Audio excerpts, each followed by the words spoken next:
Hi there, welcome to Boxing Deep Dive. I'm Lyndon Hosking and this is Dream Fights. And have we got an awesome fight for you in this episode? I'll bring in my co-host, Grant Tassie Brown and Peter Maniatis. How are we, guys? The birthday boys? Yeah, good to be on the show, Lyndon. Good to see you, Tassie. Yeah, good to see you, Pete. Happy birthday! Happy birthday to me. Happy birthday to Happy you. birthday, I'm a happy little bit young, birthday, yeah. little bit younger than Peter, but yeah. Well, good to have you back after having last week off, mate. And you missed a ripper, actually. It was Mike Tyson and Tyson Fury. How just, hypothetically, how would you have seen the fight?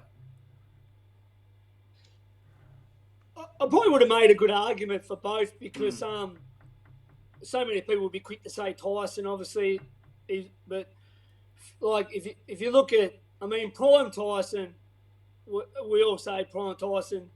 We never know what he could have done because prime Tyson was just amazing. I mean, he probably weighs up against everyone, but anything off prime Tyson, a big guy like Fury, who's big, and we all know what he had trouble with bigger guys later, and especially if he laid on him and pushed him back, and Fury, if he could take Tyson's power where he took Wilder's power, and so a big Fury. If Tyson's having an off night or he's not peak Mike, Fury could bother him. I'm going to go with a prime Tyson. Yeah, well, prime Tyson was... Prime Tyson. Yeah, it was 88, 89, 90 version of Tyson. I'm going to go with a prime Tyson, but anything off a prime Tyson, Fury's just getting better and better, and it could probably fucking upset him. Yeah, well, we put the fight out to the fans out there, our viewers and listeners and people that follow us on social media. It was on Instagram. The people have spoken, and it was Tyson Fury. 52% went for Tyson Fury to beat Mike Tyson. Now, what's unusual about this one, I was watching, we had probably about 90 to 100 people that voted, so we got a good indication. For the first probably 18 to 20 hours, it was all Mike Tyson. It was 75%, and then the last quarter of, or whatever it was, 3, 4, 5 hours, Tyson Fury got a run on, and he's ended up running over Mike Tyson, as you saw there, 52% to 48%. So, Pete, I think you went for Tyson Fury, didn't you?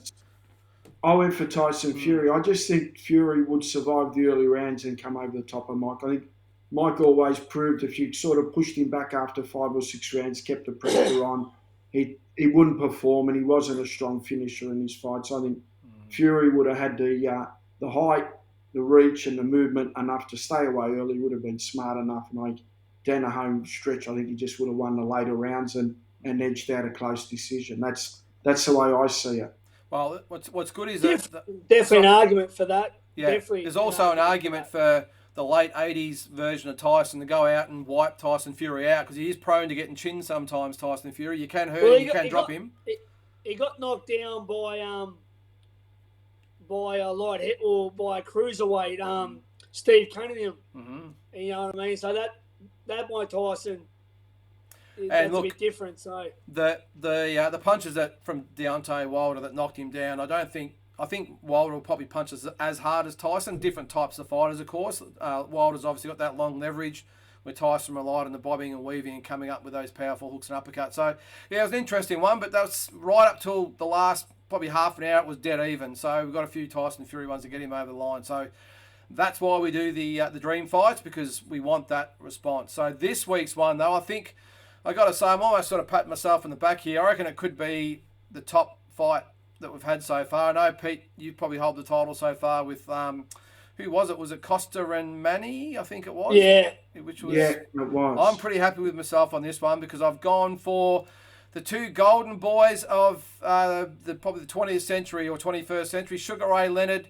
and Oscar De La Hoya. What a fight this would be. It's just a mouth-watering fight, isn't it, Tassie? Yeah, look, these two guys are two of my personal all-time favourites. I'm pretty much a fan of both gold medalists, both with the golden boys of the era. Ray Leonard was the massive following poster boy. De La Hoya, changed the game with his great skill and his good looks, and got women involved in boxing more. And they're both just awesome. And I follow their career. I mean, Leonard was, obviously, I was only young with Leonard, but I was obsessed with Leonard. De La Hoya was into the peak of my boxing love, and so I followed his career from day one.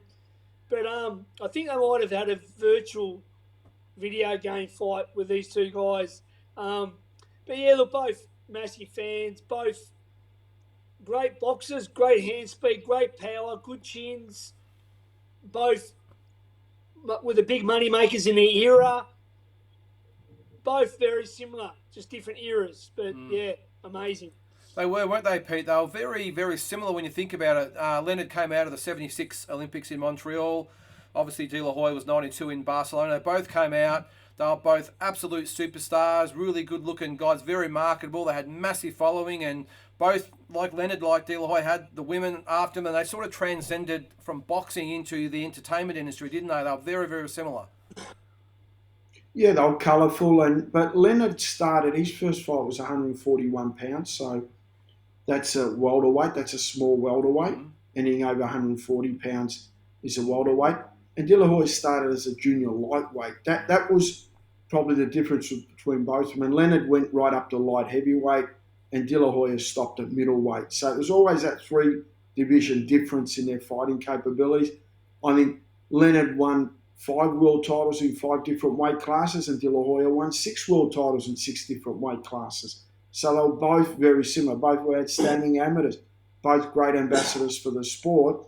And when you put these super fights and dream fights together, it's not fair comparing eras, because it was just different type of fighters in different eras. It's like comparing racehorses. I saw the Farlap movie recently. I mean, does Farlap beat Black Caviar or whatever? You don't know, Maccabi D, but you just don't know. I mean, it's just different eras, but it's not fair to say one would beat the other. But I tried to visualise, and I went over the whole fight technically, and I've got my decision. I won't say it now because obviously it's early in the show, but I did watch both of them, and I tried to figure them both together with a matchmaker's cap on, and I put the weight at welterweight. I think that would have been the most. Yeah.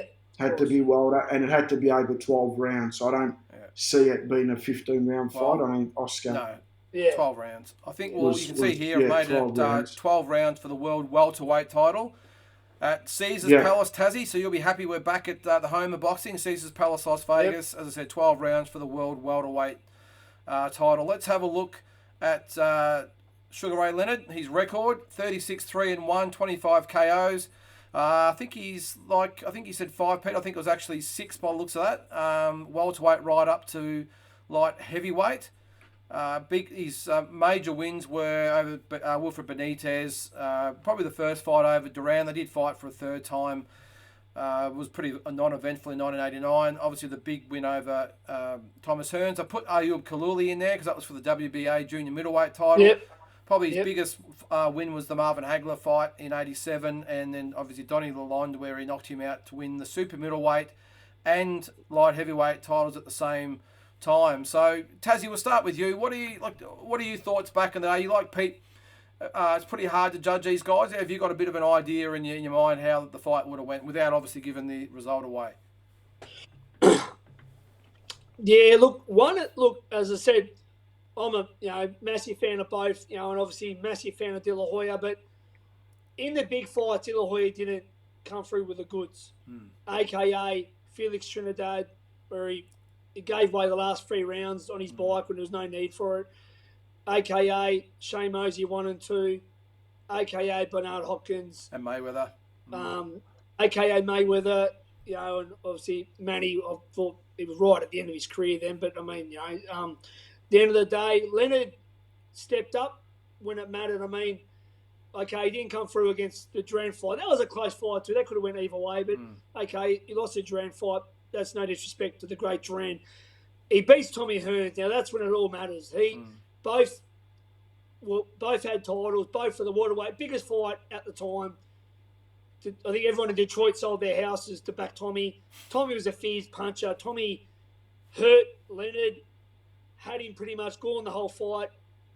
Leonard come back and stops a great Tommy Hearns and gave Tommy his first loss. His first win over Benitez, Hall of Famer, 3-division champion, legend. That's a great win. He stops Benitez, I think, in the last round. An underrated win that was too. Very underrated ring because people need to know Wilfred Benitez. Most people don't probably. World title winner at 17 years of age. Yeah, that's exactly right. A win over Duran, the rematch, no mass. Just went back to boxing and done what he should have done in the first fight.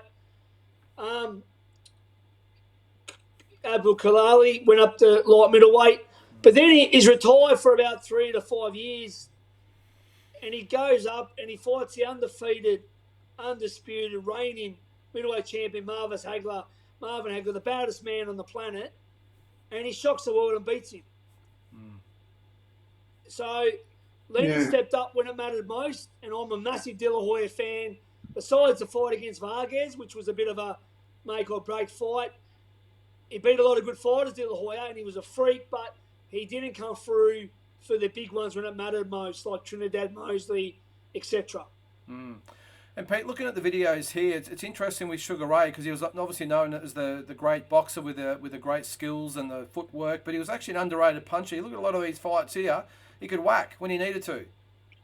Yeah, very strong puncher. But getting back to Leonard, I'm pretty sure he only won 5 world titles in 5 different weight classes, Leonard. He didn't win 6. De La Hoya won 6. Well, let's have a look. So they got the WBC welterweight title, that was against Benitez. The WBA welterweight title was against Hearns. So I suppose that's more in different divisions. So that's one division. Yep. So so it was unification. Yep. Okay, now I get you. So welterweight. So he's won 5 world titles in 5 different weight classes, and De La Hoya's won 6 world titles in 6 different weight classes. Then you've got the 8th wonder of the world, Manny Pacquiao, 8 world titles in 8 different weight classes. So I think, but I just think though with Manny, there wasn't one of those a ring title. I'm not quite sure. No, technically he was, but I don't count that as a real world title. His fight with Barrera, Barrera's the number 1 lineal champion at the time. For some particular reason, they fought for the lineal title, which was the Ring Magazine title, and Manny stopped him in 10 rounds. I think the Hatton one was for the ring title though, which you can't. The Hatton one was the IBO. Yeah, I don't count that either.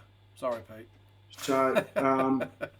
So if you had to take one out, it would be the IBO, obviously. Yeah. I mean, the lineal titles. Look, end of the day, though, Hatton, even though he probably didn't have the recognised belt, still was the best junior welterweight in the world at the time when he easily. Easily. Well, let's have a look at De La Hoya, Pete. He had a record of 39-6, 30 KOs. You can see there the 6 different world titles there. Probably too many to list there. I think his biggest wins. KO2 of Jorge Paez. Paez, a very, very underrated multi-division world champion as well, Mexican. Had the 2 wins over Julio Cesar Chavez in 96-98. The wins over Pernell Whitaker, Hector Camacho, Ike Corte by decision. The 11th round knockout of Fernando Vargas. And I put Felix Sturm in there as well when he won the middleweight title back in 2004. So very, very few people can match up with this guy's accomplishments. And, how would we rate him if he got the nod against Floyd Mayweather? He lost a split decision of Floyd Mayweather. What happens if he gets a nod against Floyd? I mean, we look at this completely different, don't we? Or Trinidad. And then obviously, the Trinidad, he takes the round off in the last round, thinking he's got it. And the Mosley one. So, I mean, he was right at that position where he was losing by a short half head as a racehorse. He wasn't disgracing himself. He was right up there, and a bob of the head. It could have completely changed the outlook of where we rate him on a pound for pound list of all time greats. But the fact is, he won a gold medal at a young age. He converted that. He transcended, and he carried boxing for a decade. So he was such a charismatic guy, and him and Sugar Ray Leonard, as we mentioned before, a 5-division world champion up against a 6-division world champion, that would have just been a match-up that, you fly halfway around the world to watch. It just would have been an awesome match-up. I'd fly around the world twice to go see the fight. Just the build-up would be massive. And Tazzy, the interesting thing is Pete just said that De La Hoya lost a lot of close decisions. Now, isn't it amazing he was always the A side, maybe not so much against Mayweather, but he was pretty much the A side in all the other fights, and it isn't just so unusual that he lost probably 3 fights that were razor-thin decisions, and they didn't go for him, which is very unusual for the A side.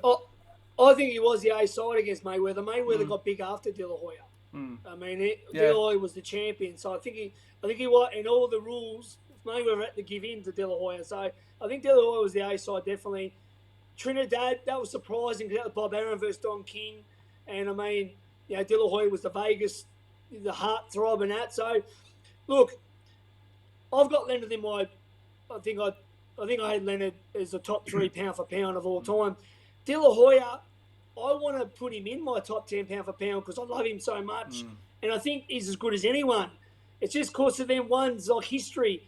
If he beats, and I still thought he still won the Trinidad fight, even though he gave away the last 3.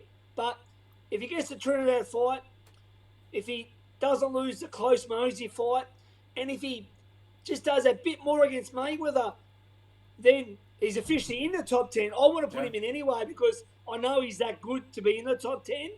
But when you get a bit nitty gritty and you're taking people out, you've got to be a bit very hard on their record. But Oscar can beat anyone on his day. His hand speed, his power. I didn't like that he changed trainers so often. He did, I think that was very unstable in his camps. His dad ruled the roost, was the boss, and a lot of different trainers. Leonard used to retire a lot and come back. Look, it's an argument for both guys. It's a great fight. Yeah, Pete, just before we get into the predictions, can you just imagine the build-up to the fight? I mean, these 2 guys were probably the most popular fighters of their era. They had massive followings. Yeah. They as I said before, they were always the A side in the promotions. They were just the promoter's dream. And to actually see these 2 guys against each other, I think it would have been a real classy build-up. I don't think you would have seen any shenanigans. I think pure gentlemen. Yeah, pure gentlemen, professionals. It just would have been a little bit different, and probably a refreshing difference to what we see in some fights these days. I don't know why fighters swear and carry on and do this. People are still going to watch the fight. It's just a bad outlook for the sport that they do it. I think the UFC kind of brought it back with Conor McGregor and all that carrying on, and now it's a norm to drop the F-bomb and nose him and push him and shove and the way and all that crap. Put water in his face, all the old stuff. I mean, De La Hoya wouldn't do any of that, and Sugar Ray Leonard, they had class. That's the word. They had class, and they used to wait for fight night and perform then. They didn't care about the shenanigans of weigh-ins and press conferences and stuff like that. They'd go there sharply dressed, do it, move along, say the right things, and, be good role models for kids coming up. And that's what we need now, good role models for the sport. And that's good that, in a way, Canelo Alvarez is a good role model. He doesn't do any of the shenanigans. He's good for the sport. And it's just... Getting back to Oscar De La Hoya and Leonard, the build-up would have been sensational. Imagine the people in the crowd, because both of them used to attract A-list celebrities. You'd have Jack Nicholson there and all those A-listers all the girls elbowing to get a ticket. Yeah, and all the girls and stuff, Oh, the event would have been, I don't think anything like it we would have seen ever, as far as the razzmatazz that would have been associated with this fight. But someone's got to win. So, Tassie, we're going to start with you. The Golden Boy, De La Hoya, against Sugar Ray Leonard. Who wins and why? Well, I mean, look, styles make fights, and you got to talk about their resumes. And I just think that Ray Leonard was such a great boxer in hand speed and foot speed. De La Hoya sometimes. De La Hoya had trouble against Shane Mosley, Mosley's a great fighter, but he's no Ray Leonard. Similar fast hand speed and foot speed and power. Floyd Mayweather, towards the end, broke him down with his defensive and his speed and countering. And Leonard was all that, but Leonard had power as well. So I just think Leonard's hand speed, foot speed, boxing IQ, his power, I think he just had too much of De La Hoya. De La Hoya had sometimes trouble with guys like that, that were so quick and speedy. And I think their power is probably similar. I think their best punches were both their left hooks. So De La Hoya's left hook, Ray Leonard's left hook. Ray Leonard had a better right hand than De La Hoya. I think they both had great jabs. And I just think that you got to remember, Leonard beat the great Tommy Hearns, who was knocking everyone out, the great Duran, and the great Hagler, who was a beast. So I can't go past Leonard winning on points. I don't think it's a knockout. It might be a knockdown. He might knock De La Hoya down. De La Hoya might knock Leonard down, but I think De La Hoya wins. I mean, Sugar Ray Leonard wins on a unanimous points decision. Okay.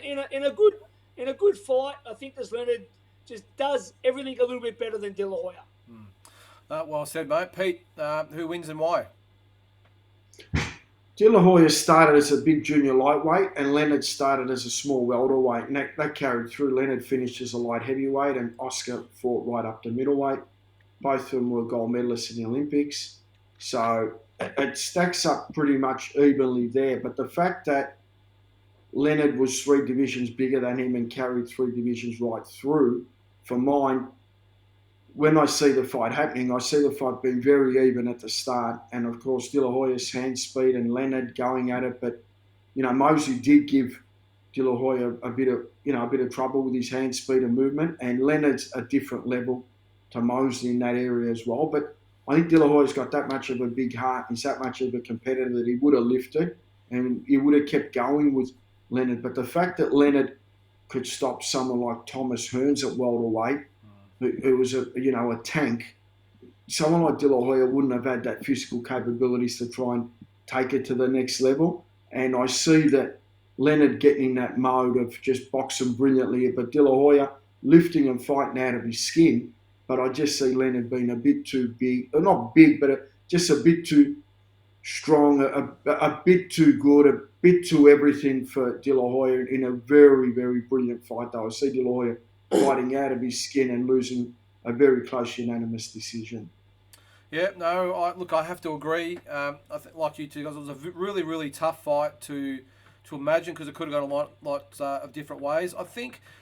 I'm not quite sure it would have been the most exciting fight of all time because both are such good fighters, and sometimes that almost cancels each other out a little bit. A similar type of fighters as well. But I think I'm with you guys in that I think Leonard he might be a little bit faster than De La Hoya. He might have a little bit faster footwork. And I think, Tassie, you said that De La Hoya sometimes struggled with speed. And I think he, obviously against Mosley was probably the key point. Not so much Mayweather, because I think at welterweight Mayweather was more of a sharpshooter, timing type of guy rather than just speed. So I think that was a bit different. But Manny obviously did a job on Oscar as well, even though we've probably got to put an asterisk beside that because of the timing of De La Hoya's career. But I think Leonard, like you guys said, he just does everything a little bit better than Oscar. I think as I said, a little bit faster with the feet and the hands. A little bit better movement, and I think he's just got a little bit more in the tank to get over the line against Oscar De La Hoya. So I'm going to go for Sugar Ray Leonard in a unanimous decision. I won't say by a wide margin, but maybe 7 rounds to 5, 8 rounds to 4, something like that. So, but either way, I think Leonard gets the job done. I think he was just one of those once-in-a-lifetime fighters with Sugar Ray Leonard. So clean sweep there, boys. Sugar Ray Leonard, all 3, which is... not to say we don't love and respect Oscar De La Hoya, but Sugar Ray Leonard was just something else, wasn't he, Taz? Yeah, mate. He's as I said, I've only got Sugar Ray Robinson and Ali ahead of him. So I mean, some might not have him as high as I've got him, but I've got him as the 3rd greatest of all time, pound for pound. So he's just a freak. Well, that was the first time we've actually had Sugar Ray, Pete. So it'd be great to see. There's so many other fighters that we could put him in against. There's the there's the Floyd Mayweathers of the world. There's so many different fights. Tommy, obviously he fought Tommy Hearns, but so many different fighters that he could have fought. Even Canelo at the junior middleweight. Chavez. There's so many different fighters he could have fought. Whitaker. Yeah. Well, we'll save these dream fights when it's our turn. Yeah, I think it's Tassie's turn now for his dream fight. Even Mosley at Waterway is just a bloody speed fest. It'd be great. Now, Tassie, it is your turn, but just before I let you go there, we are going to do something a little bit differently going forward. We've had a lot of, each week I get a lot of messages from people out there suggesting fights. So after this week with you, Tassie, I'm going to actually put it out there to our audience out there to come up with a dream fight. And I think maybe even when Mike gets back, we might rotate it around that after we've all had a go. Then we might actually give someone else out there a crack. I actually had someone the other day request Costa Zoo and Arturo Gatti. I think on paper it looks okay, but I'm not quite sure Gatti would be in the league of Costa. What do you guys think? That could have I asked happened. Freddie Roach about that. Would have been an entertaining That was fight. talked about. Yeah. Yeah, Freddie That Roach fight could said have Zoo happened would at have the killed time. him. It could have happened. Could have Tassie was spoken about, was it? Yeah. Gatti had a belt, and Floyd finished up beating him for it, but Floyd jumped Costa, and that was talked about. Gatti, Costa would have killed him, mate. Yeah, well, He wouldn't have missed Costa would have killed him. Yeah. All right. Well, we don't need to do that fight. But I'll tell you another one I was actually sent that did actually spark a bit of an interest was Canelo Alvarez, Thomas Hearns. We've had Canelo against Marvelous Marvin Hagler. How good would that fight be with Thomas Hearns? And I'm probably going to say at junior middle to probably even middleweight. I'm probably thinking that's probably where we saw Hearns at his peak. Yeah, that would have been a very, very interesting fight. Would have been a very interesting fight. Let's save them, mate. The other one that I'm thinking about was Sugar Ray Leonard at welterweight up against Manny Pacquiao. So that would have been another interesting So one. many great fights in that welterweight to middleweight division, or even lightweight up to welterweight. Just awesome. So sorry, Tassie, just say that one again. I've already skipped past me. What was it? I haven't said it. Yet. Oh, have you? Oh, there you go. That's probably why I couldn't remember what it was. Yeah. Who have you got? So it might not be that popular with the casual fans, but I'm a traditionalist. I'm a historian. So I'm going to go all Mexican. I'm going to go could it be the two greatest bantamweights of all time? Ruben Olivares versus Carlos Arate. Great fight. And another one that maybe could have happened back in the day.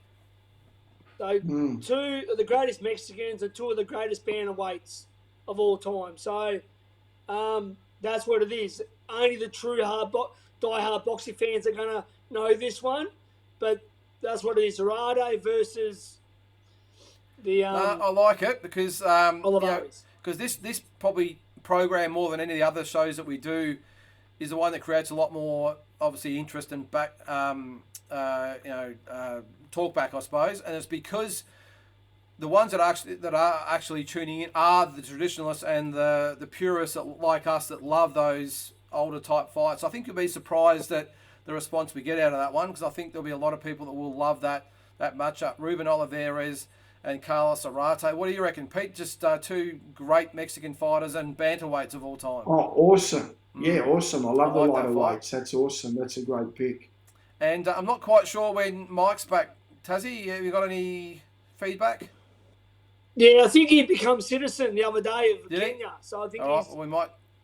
he's an official African from now on. So I don't think he's going to be back anytime soon. All right. Well, when he's back, he's back. In the meantime, we'll soldier on. But after this week, we'll go to our audience out there. And as I said, we've already had Gatti and Costa Zoo, Canelo and Hearns, the two of the ones that spring to mind, the main ones anyway. So we'll put it out there, and we'll do that every sort of 4 or 5 weeks. We'll put up a request. So, all right, guys, that's another week down. Can't wait till next week. The Carlos Arate and Ruben Olivares. A bit of thinking to get my head around that one. A bit of YouTube coming up, but look forward to it. So thanks again, guys, and we'll see you next week.